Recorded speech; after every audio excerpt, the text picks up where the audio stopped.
लगातार जिस तरह से सुबह से आप हमारे साथ बने रहे, हमें तमाम तर अपडेट देते रहे, दोनों साथियों का बहुत बहुत शुक्रिया। और अब आपको सीधे लिए चलते हैं बंगाल, जहां इस वक्त जेपी नड्डा खिताब कर रहे हैं। 14,000 रुपए मिलता, एक साल का 6,000, 2 साल का 12,000 और इस साल 2021 की पहली किस्त 14,000 मिलना था 70 लाख किसानों को।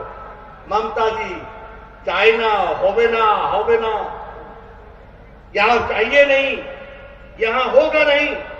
अब ममता जी जाएंगी और सीधे 70 लाख किसानों को उनका अपना ये प्रधानमंत्री किसान सम्मान निधि उनको मिलेगी और उनके विकास में हम योगदान करेंगे। इस बात को हमको समझना चाहिए। यह है परिवर्तन, जिस परिवर्तन की हम बात कर रहे हैं। ये कैसी सरकार है? टोलाबाजी की सरकार, तानाशाही की सरकार।